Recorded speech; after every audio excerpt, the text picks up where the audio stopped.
c'est qu'au Rwanda, il y a essentiellement 3 tribus. Les Tutsis, les Hutus et les Twa, qui sont ce qu'on appelle les Pygmées. Les Tutsis sont minoritaires. Et le problème, c'est que M. Kagame, qui lui est de l'ethnie Tutsi, qui a pris le pouvoir dans les conditions que vous savez, après une guerre, après le malheureux génocide que nous tous nous condamnons, il ne veut pas qu'il y ait cet équilibre. Parce que normalement, dans un État démocratique normal, un homme, une voix, ferait qu'au Rwanda, ce serait un Hutu qui serait sans doute président. Mais ça, il ne le veut pas. Alors, il projette ce problème dans les autres pays.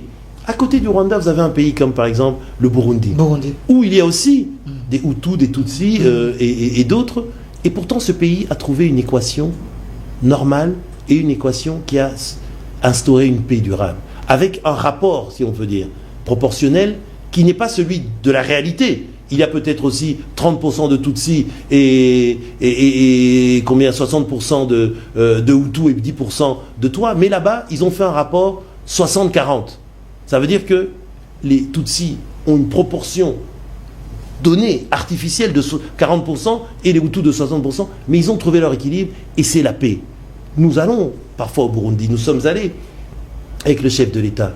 Tutsis et Hutus vivent en harmonie. Mais au Rwanda, le régime Kagame ne veut pas ça. Parce qu'ils sont arrivés par la force. Donc en fait, l'équation rwandaise qu'ils n'arrivent pas à résoudre, ils veulent projeter ça chez nous comme faux prétexte pour pouvoir simplement venir exploiter nos richesses. C'est ça que les gens doivent comprendre. Alors, j'aimerais qu'on nous donne la première vidéo où le chef de l'État dit qu'il ne négocierait pas avec ses pantins.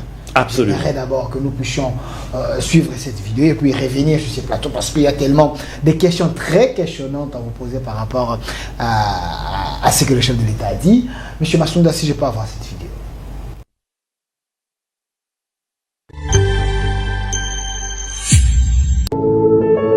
Puisque nous sommes tous Congolais, nous n'avons qu'une seule nation, la République démocratique du Congo, notre patrie. Nous avons le devoir de l'aimer et l'obligation de la faire développer à travers notre sens patriotique et nos belles actions.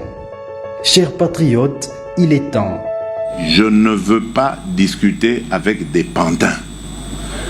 Les pantins ne vont jamais parler de leurs problèmes. Les pantins, quand ils sont en face de vous, ils vont répéter le message de leur maître. Alors tant qu'à faire, je préfère parler avec leur maître. Et quand vous avez vu, nous avons parlé avec leur maître. Nous sommes arrivés au 15 décembre. Qu'est-ce qui s'est passé? Il a fui. Dialogue, oui, je veux un dialogue, mais dialogue pour qu'on foute la paix définitivement à mon pays. Qu'on nous laisse évoluer tranquillement vers notre développement. Je ne veux pas de dialogue pour qu'on se retrouve encore avec des brassages et des mixages qui, dans quelques années, vont donner encore lieu à des guerres.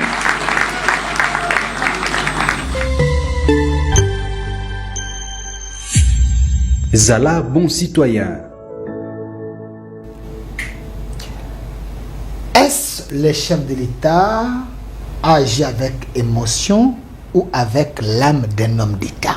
Parce que Nanga dit, Tshisekedi veut qu'il y ait combien de morts pour qu'il accepte les dialogues. Le chef de l'État dit, je ne veux pas négocier avec vous, mais ces aventuriers continuent à tuer des Congolais, ça vous plaît? Mon cher Delphin, Monsieur Nanga, si c'était un Congolais responsable, Congolais il l'est, puisqu'on connaît son parcours, mais si c'était quelqu'un de responsable et de, comment je pourrais dire, de honnête moralement même, il n'y a pas besoin de tuer ses frères, ses compatriotes, pour pouvoir avoir des revendications politiques.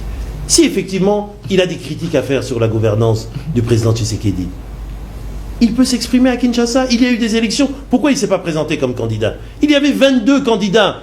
Ce sont les élections les plus transparentes, les plus organisées, mieux organisées que le Congo a connues depuis 2006, depuis qu'on a instauré justement ce système d'élection pluraliste au Congo.